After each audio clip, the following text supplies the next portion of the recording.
Hi guys, welcome back to the channel.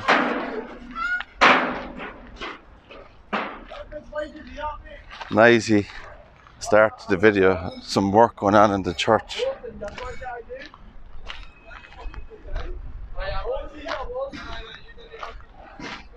You hear those lovely Scottish accents in the background. You talking to me? Don't you talk to me. So anyway, I'm here in St. Michael's Churchyard in Dumfries, and we're here today to see the very elaborate mausoleum of Robert Burns, also known as Rabbie.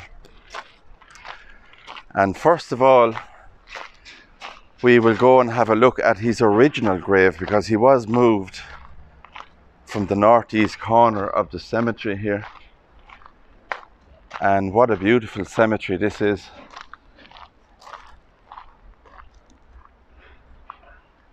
In Dumfries. And I will tell you very soon why he was moved from his original grave.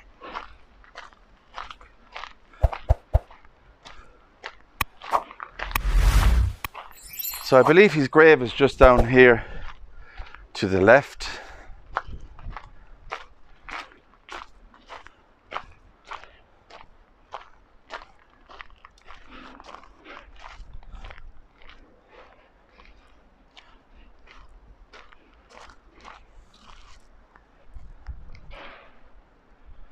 So here in the corner is, as you can see, the site of original grave of Robert Burns, the famous poet and lyricist, and he was buried here.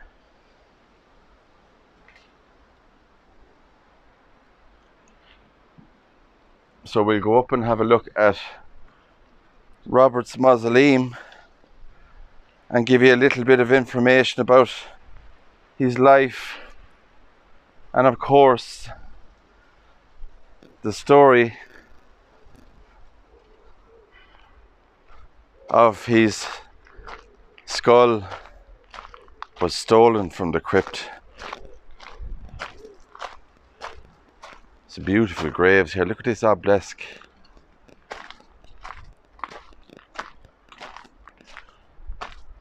Sacred to the memory of William Cracken of Loch Vale, writer in Dumfries, who lived equally esteemed and respected in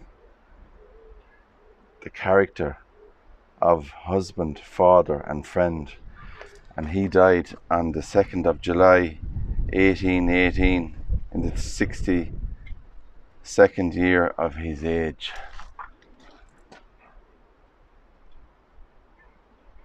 Beautiful graves here.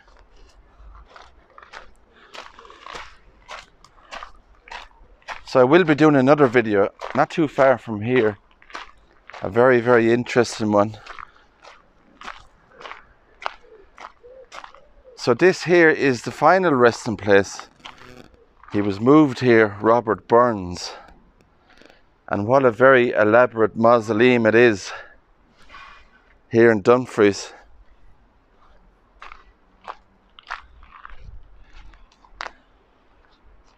Look at that. And I believe they actually made a cast of his skull as well. Now where that is, I don't know. Whether it's inside here or where it is. And there we can see the name Burns.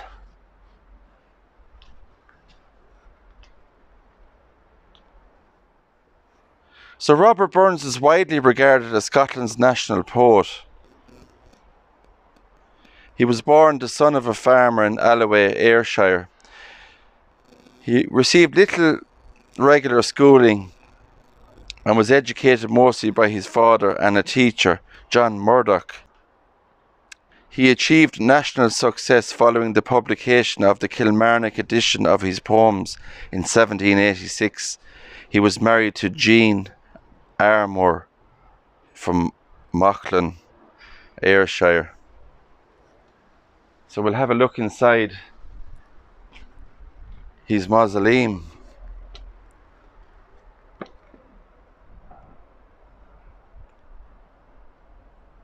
So it's kind of hard to see there with the light. So I might go over this side and have a better look.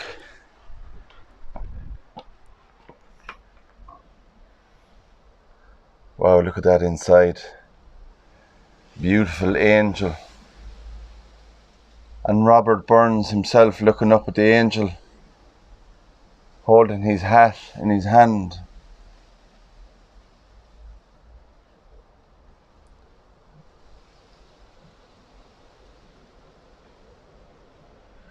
So just down below then on that plaque there, stone plaque, we have Robert Burns, who died the 21st of July 1796, age 37. We have a Maxwell Burns, who died in 1799, age 2 years and 9 months.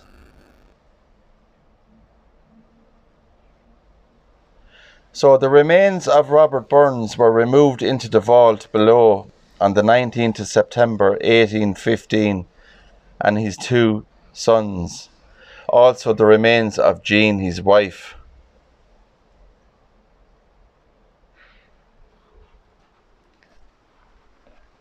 So a super looking burial place.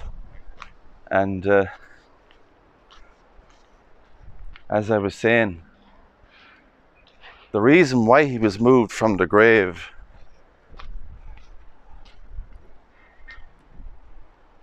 So it was widely felt that Robert's original grave, marked with a plain stone slab, was an insufficient memorial to the poet.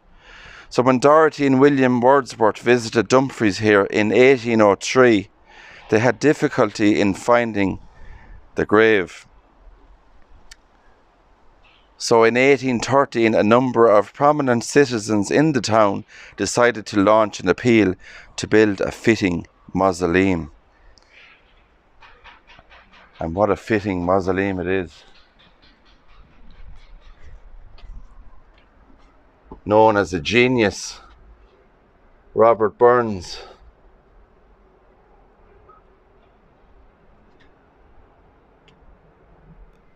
So the cast of Robert's skull was made in 1834. And I will put a photo of that over the video.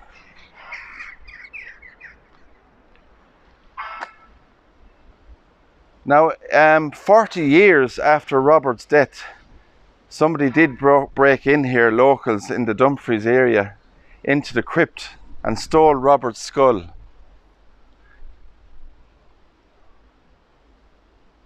I would think these people were fascinated with Robert Burns and wanted to have a piece of the famous man. Crazy people, of course, we've come across those a lot on our travels.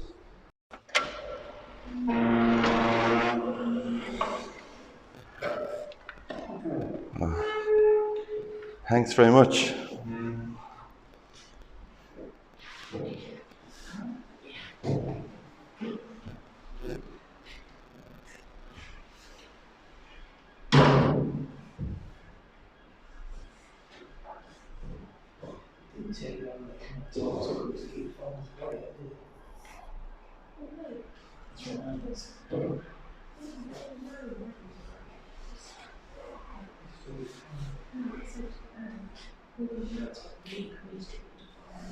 Oh, that's right, yeah, because that'd be called a book. Yeah.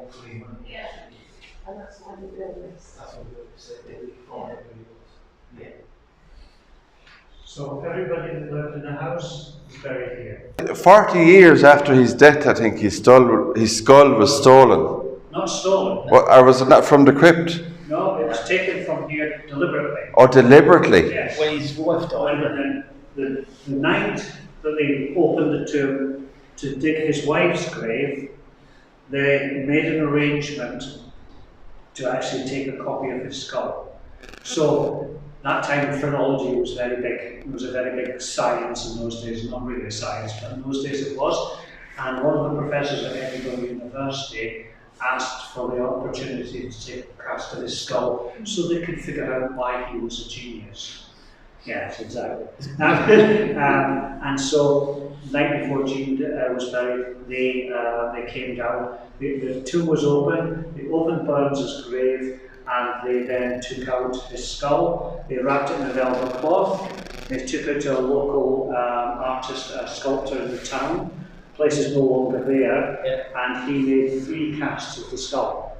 The skull was then brought back, wrapped in the cloth, put back in the grave, and closed up again, etc. But they had to do it officially because in those days there was a big fear of grave robbers.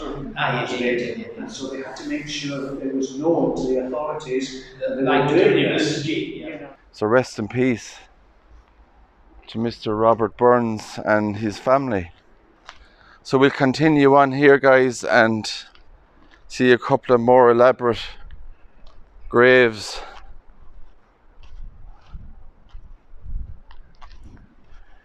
It really is a big place.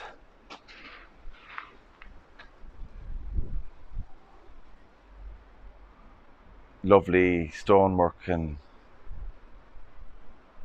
architecture work on that.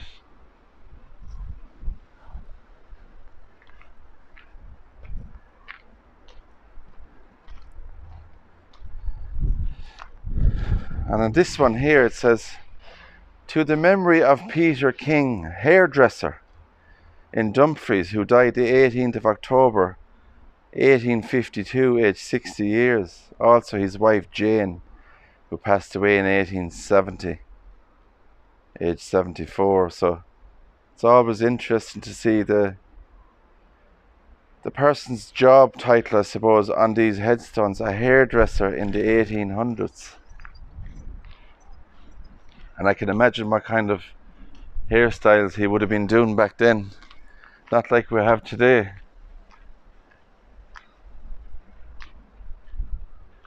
This is Lindsay Scott's final resting place here.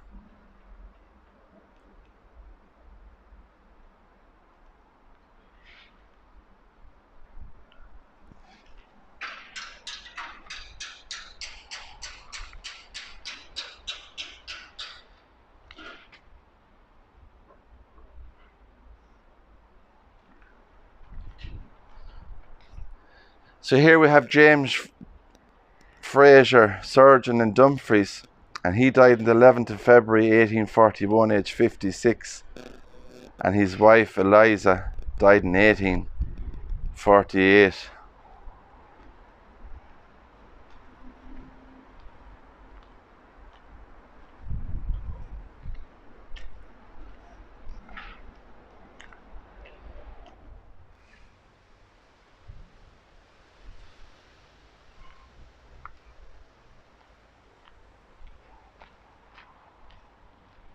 So just in this plot, I believe it's a plot here, and it says 1832, so it says, "In this cemetery, and chiefly within this enclosure, lie the mortal remains of more than 420 inhabitants of Dumfries, who were suddenly swept away by the memorable invasion of cholera. At least 900 individuals, of whom 44 died in one day, and no more than 415 were reported as recovered." So there we have a huge plot just in there for cholera victims.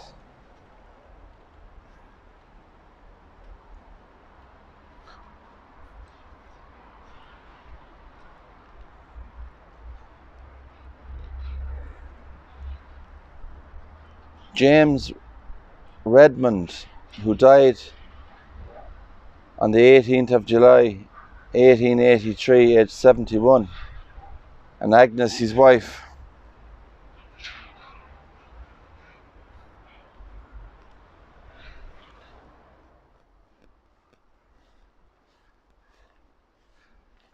So another interesting one just here. We can see it looks like a small dagger, I think, on top of that. I thought it was a ship for a second.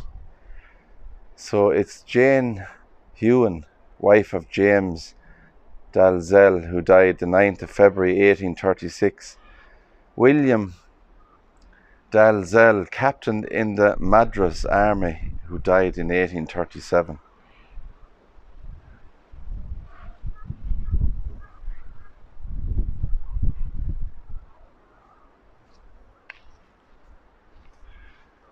And just beside the captains, we have in memory of Gabriel Richardson, brewer in Dumfries.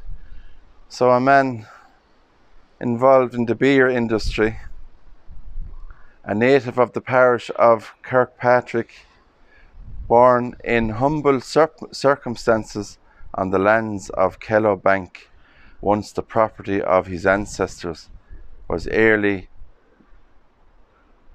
inured to toil, but discharging with great industry and the strictest probity the duties of various situations in life. For the last 20 years of his life, he was an active justice of peace for the county.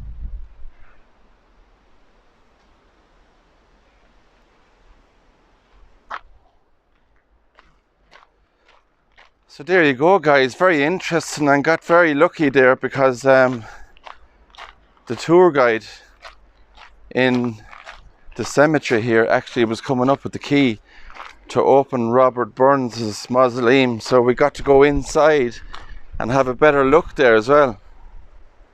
So how cool was that?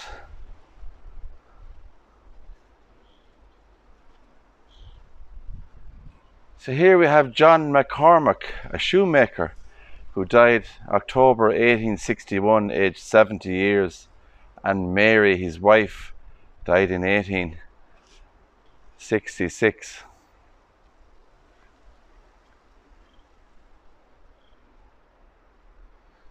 So this monument here, it says, is the Martyrs monument erected by the voluntary contributions of persons who revere the memory and admire the principles of the sufferers for conscience sake during the persecution in Scotland. So there we can see near this spot were deposited the remains of William Grierson and William Welch, who suffered unto death for their adherence to the principles of the Reformation, January the 2nd, 1667.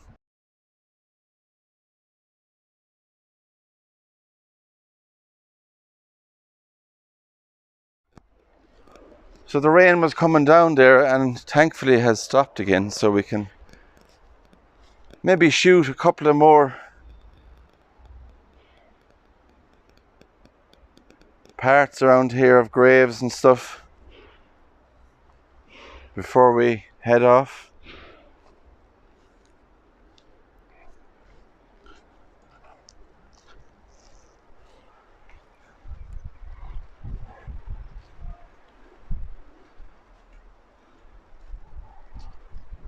Sacred to the memory of John Lermont, nursery and seedsman, Dumfries, who died in 1866, age 88, and a beautiful angel at the top of it.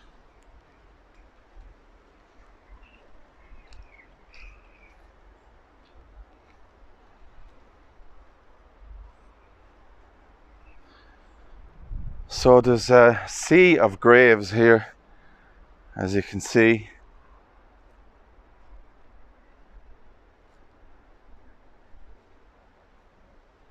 And I love these. And I've just found another one here. Here we have a memory of Helen Romney, wife of Thomas Callan, a cabinet maker who died at Carlisle, January 1871, aged 51.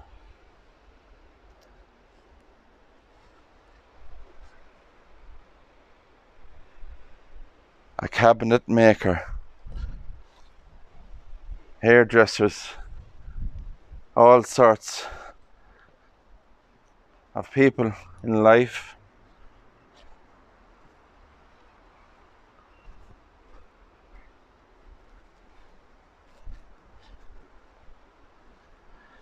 So an interesting find.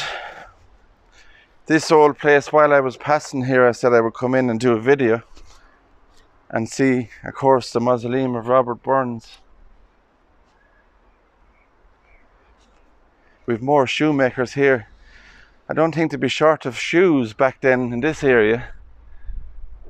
Peter Irvine, late deacon in the incorporation of shoemakers in Dumfries, 1839.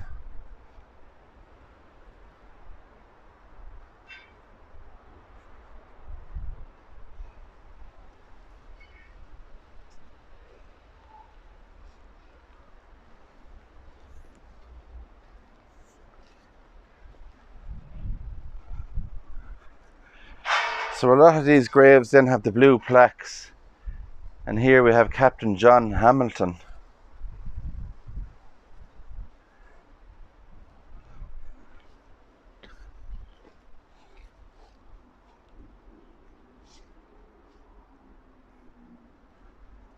So Dumfries is beautiful. Beautiful old cemeteries here. The burial place of Mr.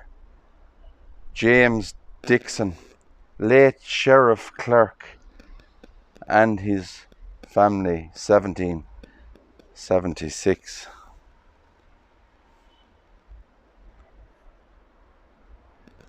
Now there is something interesting down here in this area. Some form of a structure here.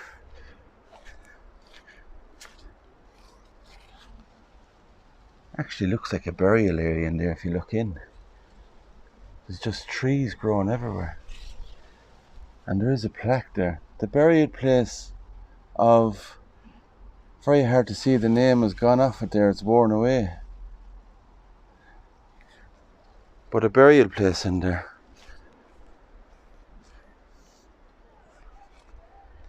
And we have the gate here, the other side.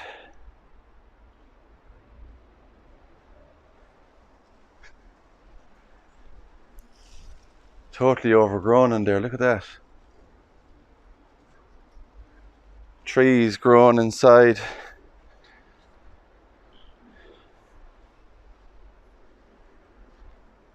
Right guys, I think I'm going to wrap it up there, the video. An interesting walk around St. Michael's Churchyard here in Dumfries. And of course, the little bit of information of Robert Burns and his beautiful mausoleum. So if you like this video, give it a big thumbs up, subscribe to the channel and follow me on my adventures. So until the next time, take care.